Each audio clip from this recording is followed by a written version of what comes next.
you've been practicing a lot and you are now ready to perform. Hi Shimmy Shakers, and welcome to my video on professional dancing techniques. Today I'm going to talk to you all about expression.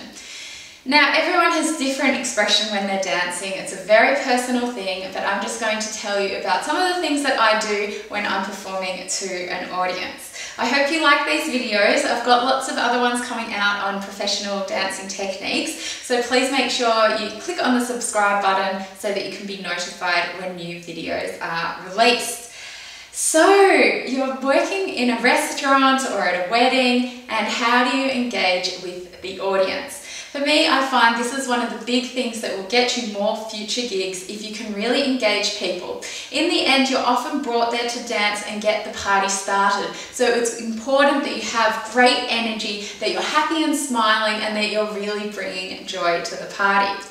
One way that you need to focus on this is through your music. It's very rare that I'll play slow music, especially if I'm doing a performance for a wedding or something joyous. If I'm performing at a restaurant, sometimes I'll use slower music just to break it up a little bit, give people a break, because if it's go, go, go the whole time while they're sitting there eating their dinner, they can often appreciate slow music too.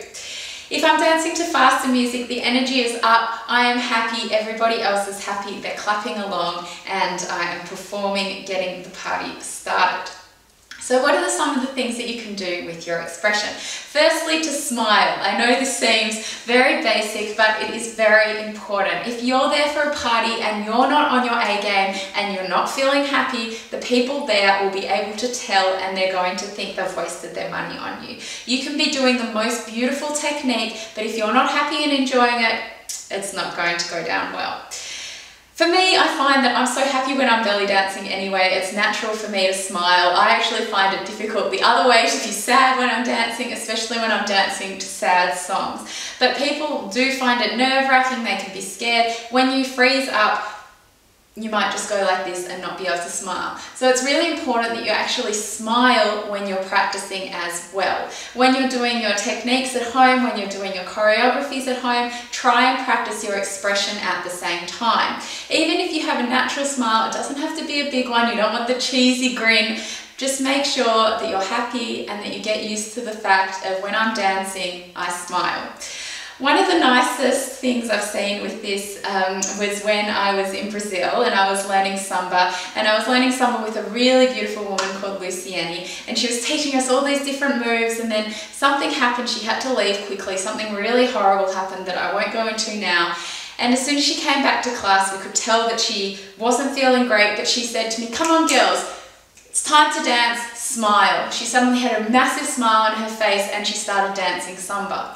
This is just one of the examples to say that when you are dancing, you want to be happy, and that's the energy that you want to portray. No matter what is going on in your life, dancing should be your happy place. It should be where you feel at your best. The other thing is to try and interact with people. So look at people in the eye and make sure you're looking at lots of different people.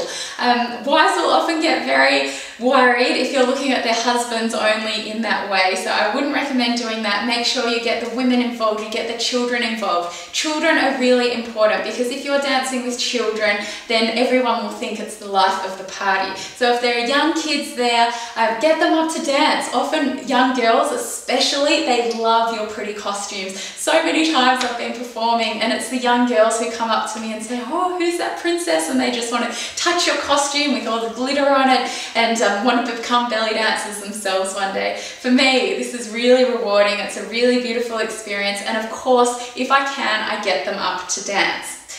On getting people up to dance, that's another thing. You don't want to get people up to dance who it's just going to embarrass and they're not going to want to do it. Make sure you look around you. You can usually see who are the people who want to dance and those that don't.